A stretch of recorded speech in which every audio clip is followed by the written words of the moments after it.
G'day Doggies fans, all things Bulldogs, and welcome to my review of the loss to the Broncos in the doubleheader at Redcliffe. Had a really good day out there, thanks to Mark O'Connell, who drove me from my workplace out to the game, which is really good, and then back again, which was great. We got to talk about lots of things and a hell of a lot about rugby league. The game, well, it's always frustrating and disappointing to watch our side lose. I was had some frustration there, but the game pretty much went how I thought it would. We had a team that ran out, so let's look at the sides that the team lists. Pretty much both sides close to their starting 13s that started on the field. I expect that to be our starting 13 come round one. I felt that there was going to be a little bit of difficulty defensively for Cherry and Montoya, but they did expose us down the other edge quite a bit. I knew Burton and Kickow would work overtime in defence. Kickow sometimes slides into the middle occasionally to help out.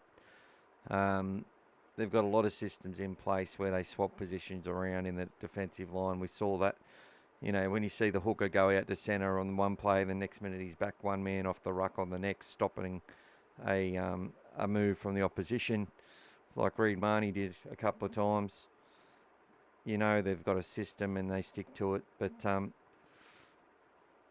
you just got to look at this forward pack. Patrick Carrigan, Payne Haas, Goswowski, Jordan Ricky, Kobe Havrington. Forget about that interchange there. They then have Billy Walters, Corey Jensen, Tyson Smoothy, Brendan Piacora, Benjamin Takora, Marty Tapau, and Jaden Hunt.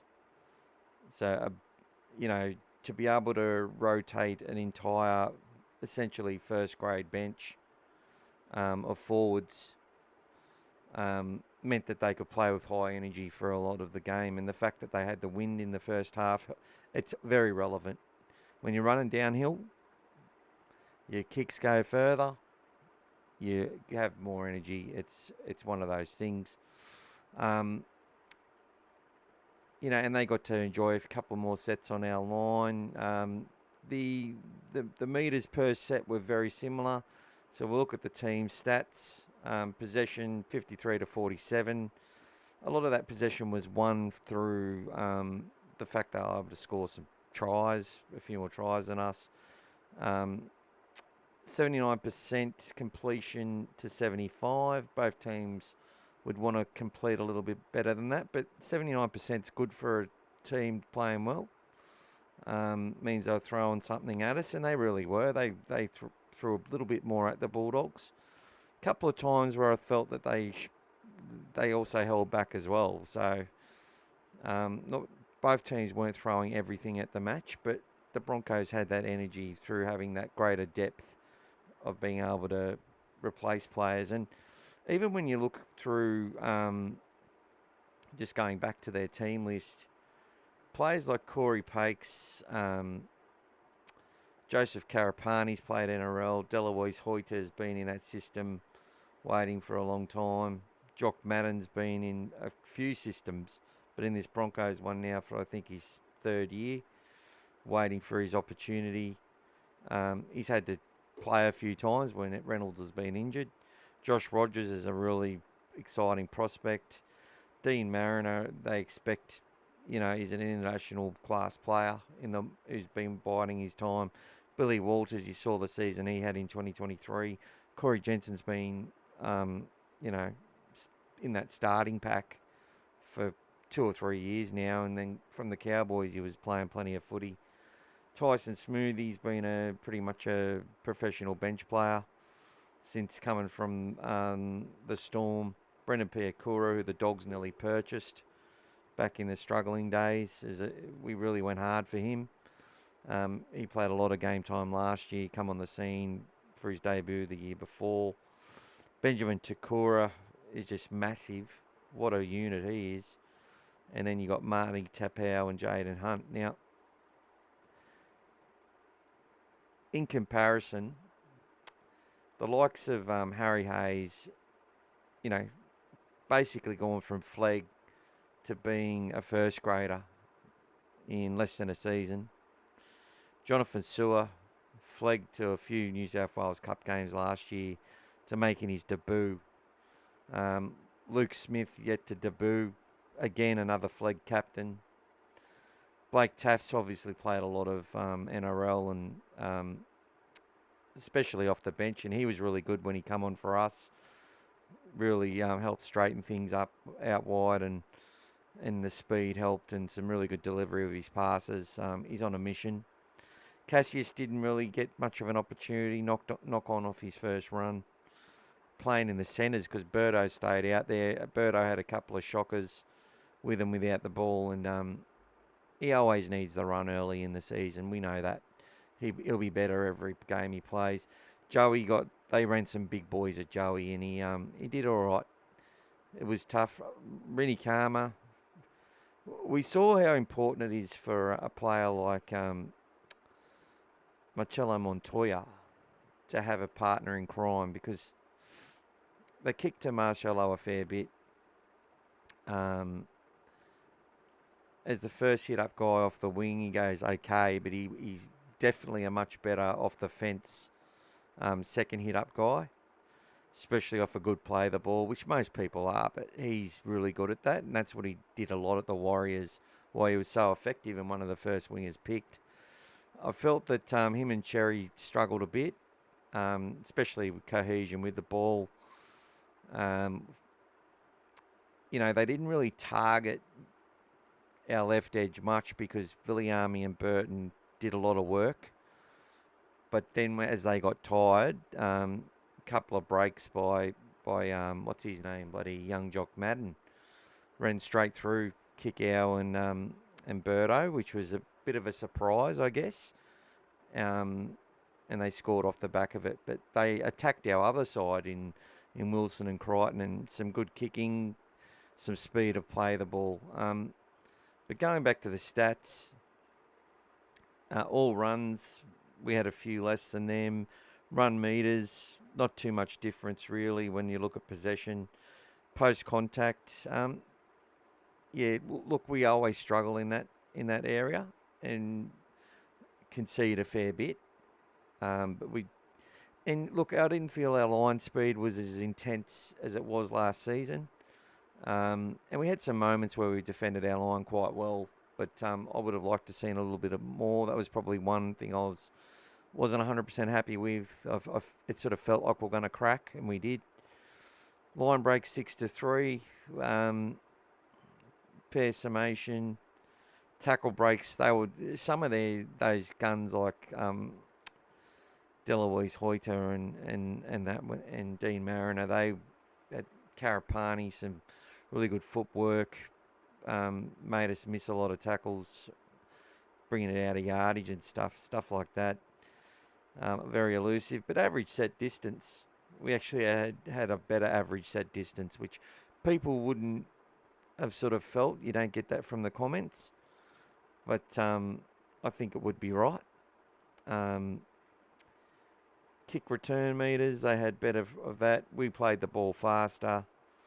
Both teams weren't really out there to offload too much. I felt the Broncos were a little bit more desperate in those areas.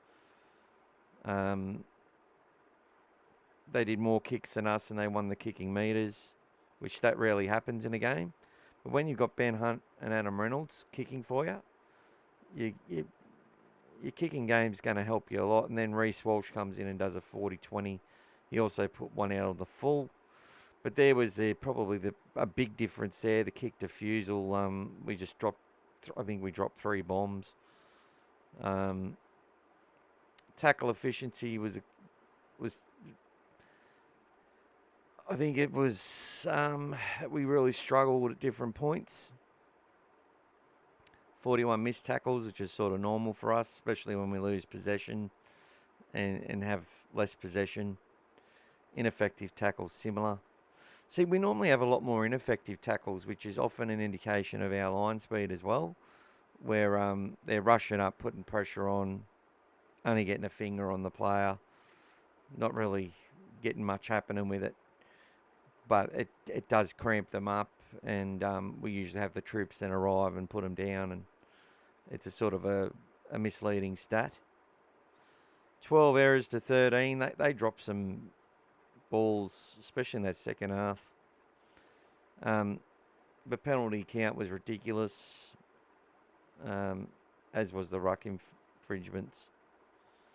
And I felt the sin bin to Josh Curran was disgraceful, and I think the rule's disgraceful. And I will talk a lot about that in NRL in an NRL media watch, because I think the media's still got to do a lot more around this incidental head contact. And we all know that live betting is enhanced. They get an influx of money when sin bins come into play. It's funny because the Bulldogs made quite a few teams lose when we had sin bin players last year, and so a lot of gamblers come on backing the other side to score points and score a next try, and things like that. Who's going to score the next try? There's all these markets that they run. And people come in with their live bets and because sin bins normally mean you're going to be under sufferance and the other team's going to go a long way to winning the match. And I just think through incidental contact, it's not protecting one kid to penalise someone later and then sin bin them because the other person had a category 1. No, they can do it better than that. They don't need to do this. It's just ruining the game. But anyway, that's my thoughts. Player stats. Presto tackled his heart out. Presto Mania, what a champion. You know, obviously his metres wouldn't have been quite that high without that break. But yeah, they got a lot of they shared a lot of stats amongst the Broncos forwards, whereas our guys had to play 80 minutes. Good try by Blake Wilson in the corner. Jock Madden making line breaks is something we don't want to see too much of. Yeah, but what you'll see, if you're looking at the Broncos sharing the runs, okay? So you got 10, 7, 14, Jack Kowalski, Jordan Ricky 7, Kobe Hetherington 9, go down to the other forwards, Jensen 14, Piakura 5, Takura 11, Tapau 17, Hunt 4. You know, it's just shared across a lot of names. Katoni Staggs didn't do much. So he had one run, 7 run meters. Don't know how long he played for either. Made 2 tackles. Yeah, so don't know what he was doing. Look at the Bulldogs.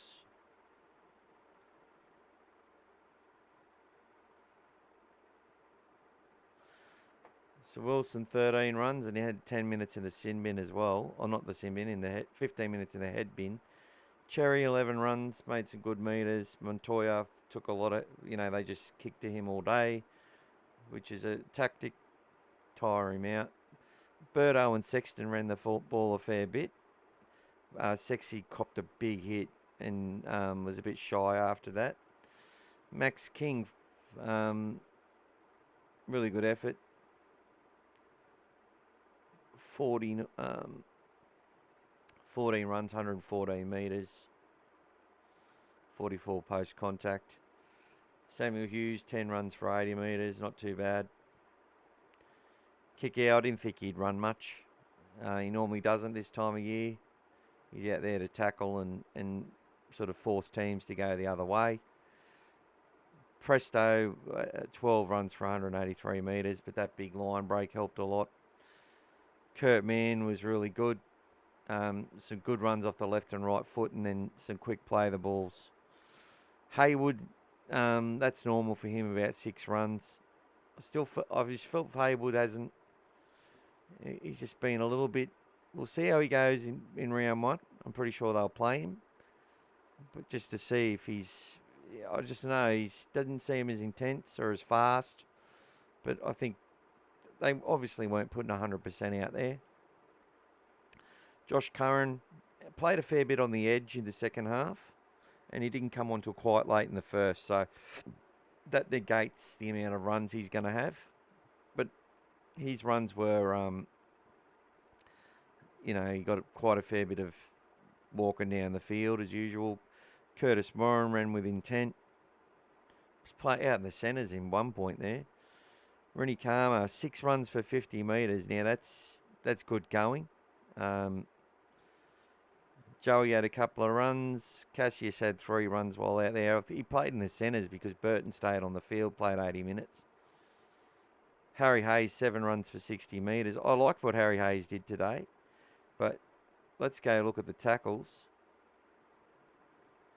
40 tackles. Critter only 5 runs, but 14 tackles. So they were attacking that right edge of ours a fair bit more than the left edge. But that's because you got Burton and Kickow working their arse off. And look, Kickow's 19 tackles with 5 missed. People say shit about that, right? He played a fair few minutes. He didn't play a full game though. And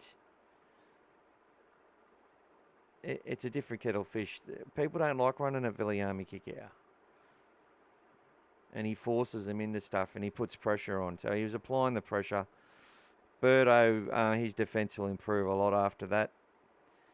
I felt Max King was pretty good. Give away a penalty after a flop.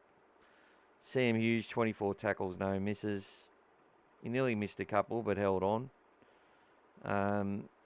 Presto, 41 tackles was essential for us. Kurt Mann, 33 is all right. They all worked.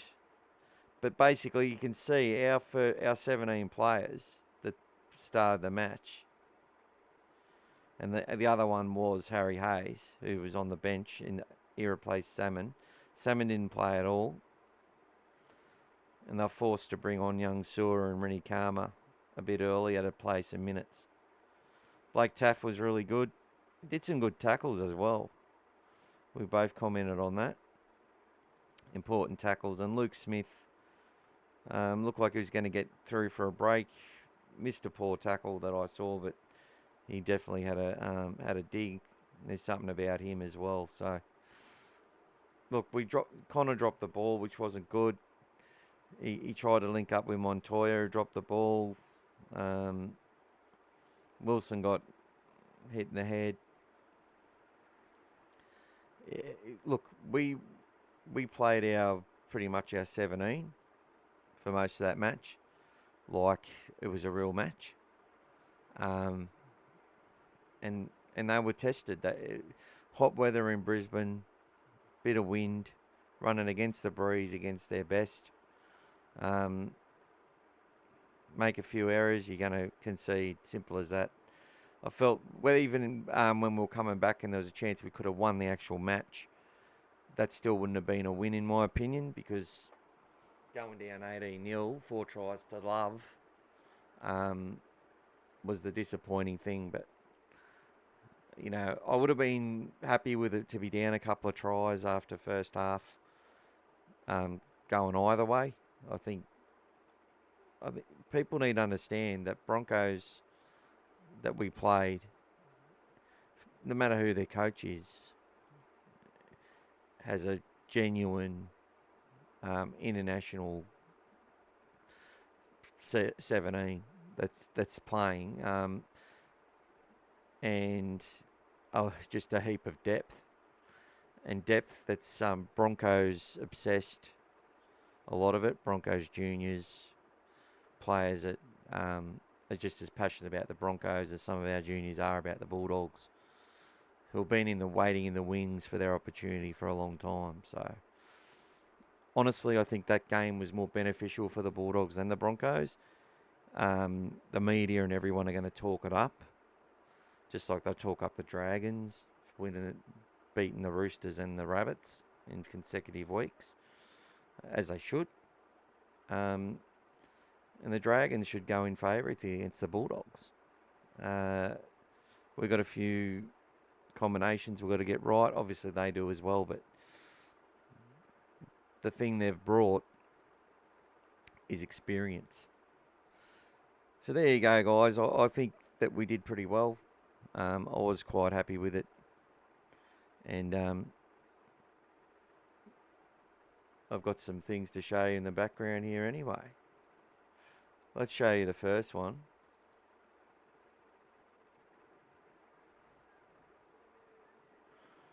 I'll replay it for you. There's Jared Sutton. I said, do you want me to throw a water bottle down for you? I was tempted to.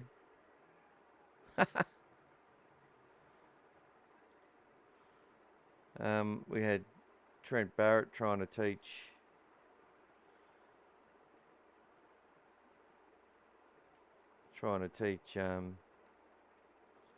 Adam Reynolds how to play. There's some Cameron Serrato. I think I tried to do a little voiceover here. Can't hear what I'm saying, but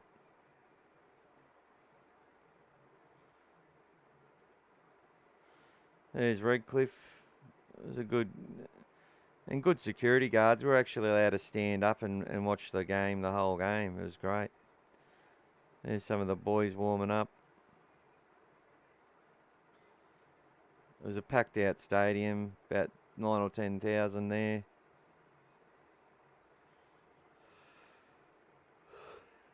So, still don't know what Serrato said before the match, but I was making it up as we went along. But there you go. There you go.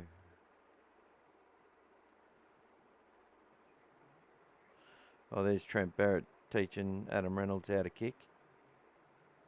There you go. Good assistant coach, Trent Barrett, apparently.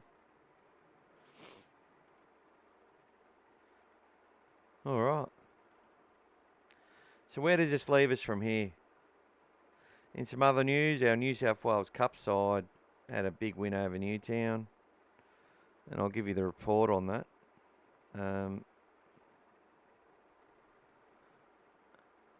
I'll go to all Things Bulldogs where it's all happening.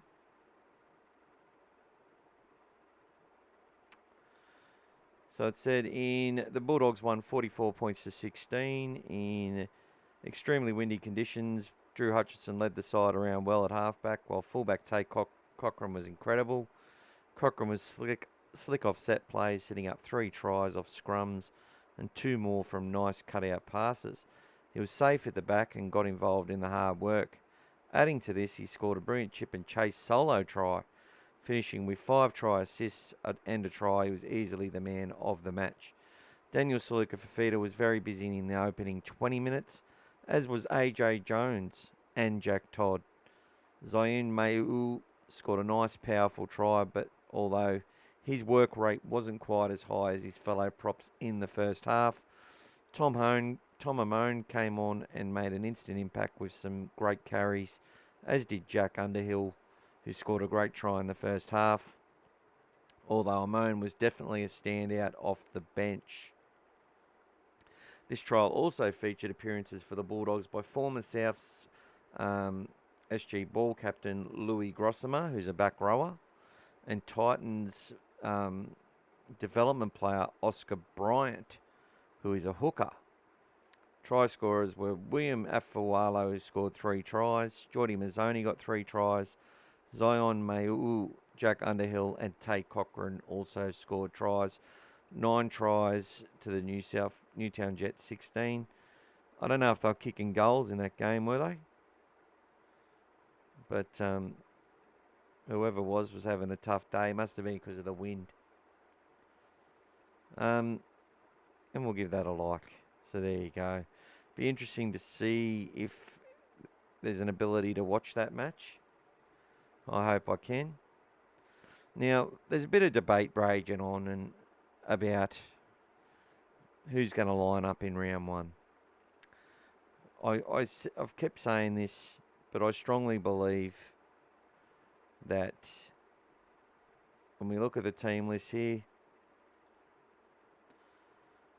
your back line will be that because Carraz is out, and then Carraz could be out for up to 2 months. I don't think anyone's going to say that, but it could be. It could be a while. You know, when they start talking about pain management and all that sort of stuff, you never. It's obviously something pretty debilitating. That's what you call pain. It's debilitation. It's about quality of life, and you know, obviously be very inconvenienced a lot by what's going on. And Gus said there was a couple of injuries that he's dealing with. So we really missed, I believe we missed Jacob Carraz. I think he makes a huge difference to our team. And yeah, but next man up, and those next men up, Jonathan Sewer, who played a bit in the centres today as well. Missed a tackle, but also had put some good tackles on as well. So, and I think this is the forward pack. I really do. I think that's how it'll start, and they will get better and better as the season progresses, as they always do. Max King looks trimmer. Sam looks fit, and we'll see how many minutes that they can project. Hopefully, Josh Curran's not going to be suspended for what happened when that player from the Broncos fell into his shoulder, because that's what happened. I think Kurt Moran. Now, if Jamin Salmon isn't carrying an injury, I think he starts. I think Satili Tupanua, when he's ready, replaces him. And then I think Salmon either goes to 14 or goes out of the side after that to 18th man or whatever. I think if there's an injury to a Max King or Samuel Hughes, we'll see Josh Curran elevated into that starting lineup. And Satili Tupanua, I believe, will move into Josh Curran's role. And the likes of a Jamin Salmon will come back into the squad, is what I would expect to see. Now, if there's further injuries, that's when we'll see the likes of, I think that Jack Todd's likely to come in and replace a Curtis Moran. And even potentially one of the bigger guys as well, Saluka Fafita or Ramon. But they've got roles and there's pecking orders for every role. And I think I've got an idea of what it is. And that changes as well with the way things play. But you simply do not, if there was an intention to play Daniel Saluka Fafita or Jack Todd or any other these other players that people want to be in our side, when they're picking their teams that Serrato should pick, if there was a genuine push for those players to play NRL in round one, I'm pretty sure you would have seen them playing against the Broncos today. But they weren't. They'll play New South Wales Cup against a New South Wales Cup team. And a lot of these players who played last week, like the Jack Todds, and did really well. Daniel Saluka for feeders and the like. I think what they want them to work on is their defence. I think a player like Harry Hayes is next in line after Jamin Salmon and Satili Tupanua. I think jumps both of them, if that makes sense. So before we see Saluka Fafita, Todd, Lip Boy, Hot Boy, AJ Jones is on the supplementary list, Alatini, all these players, before we see them, those forwards elevated to NRL, you're going to have to see injuries or really poor form from players like Jamin Salmon, Curtis Moran, Josh Curran, Sam Hughes or Max King. Now, if Kikau or Preston go down with injury or something like that or get kicked out, we'll see Satili Tupanua go on the left or the right. And Preston can play left or right as well. So he will go into the second row. If he was still injured, Curran would probably join that edge. Okay? If they want to keep the middle rotation, fine. They might even put Jamin Salmon onto one of those edges and then elevate Harry Hayes. I think Harry Hayes is your 18th man at the moment. And if one of these guys gets injured, he takes his place in the side. When Satili Tupanuk comes back, he jumps all of them because he's not going to be paid 650 grand a year and have over 100 games of NRL first grade in a high quality team to come to the Bulldogs and not be elevated straight into the side if he's fit. So, and a player like that, even if they're not 100% fit, will be eased in rather than, he's going to get his defence right. He'll make a few errors. He'll miss a few tackles, but he's a player that will be first grade for us and humming by the time the whips are cracking, I am sure. But yeah, the wings today, you look at a player like Rennie Karma and Jonathan Sewer as the prototype of what we need: speed, but also that size that they've got. Like, they're not huge; they're sort of awkward. And then you look at players like Preston, Carraz, they're all arms and legs. These sort of players, I think, are very much favoured by our club at the moment. And I think they've got an ability to sort of punch through the line as well and get to their feet, get to the play the ball pretty quick, which really sets it up for the next winger to run off the back. Similar to, the second forward running off the first forward when you have that situation. So anyway, guys, that's my thoughts. I felt we did all right today. It went how I thought it would go. Great try with Jacob Prestomania. And we should play a bit of Prestomania before we leave, I believe. That's what I believe. He's a very, very good player. He's young Jacob Preston.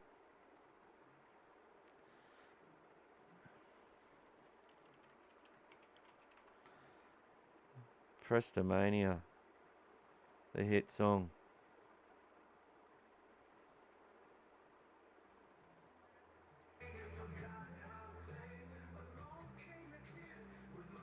There he is.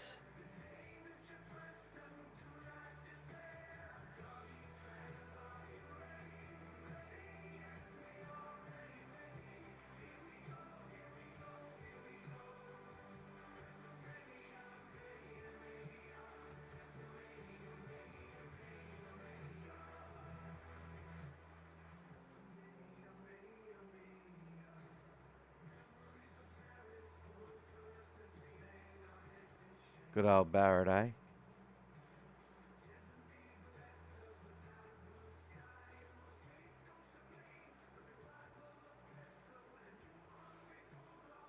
The subtitles aren't very good.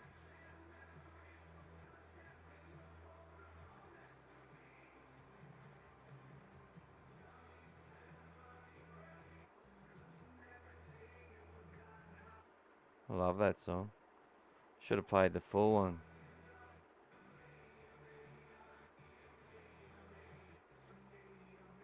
Here we go.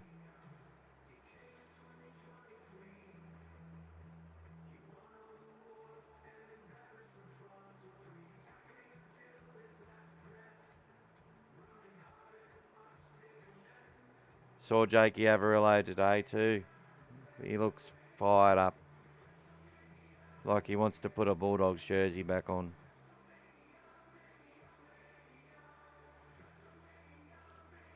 And what a try by Preston today, eh? Anyway. All things Bulldogs.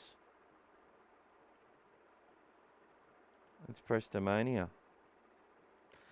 Alright. Thanks for tuning in, guys. Hope you enjoyed this little half an hour rant of mine. We lost. It's frustrating, I know, to lose anything. but I felt we got a lot out of this game. I really do. And we really need the run. The Dragons will be humming. I think, second season under Flanagan, they're going to be even fitter. I think they were a bit broken after last year's preseason. Brought in experience into a lot of key positions, and got rid of their one-trick ponies. I think there'll be more variation to their attack, and I rate them a top 8 chance for sure. As far as their opponents, they beat South Sydney tonight. I think they led 5-0. Got to watch the game, so I can't comment too much. But South Sydney, I think they're in a lot of trouble this season, and I'll be predicting them to run much closer to the bottom of the ladder, no matter who their coach is, than the top of the ladder. And hopefully we're a long way away from them. But we will need to improve a lot after that trial. But look, I'm not calling for wholesale changes. I think it'll be that team. But our round 1 side is going to look a lot different from our round 27 side. Hopefully preparing for NRL finals. But there's a long way to go. Anyway, guys, I'm getting ahead of myself. Thanks for tuning in. And thanks for supporting the channel. We're over 1,000 subscribers now. If you do see ads and stuff, I'm sorry. But they're there now. If you watch them, helps the channel. Thank you very much. Go the Dogs.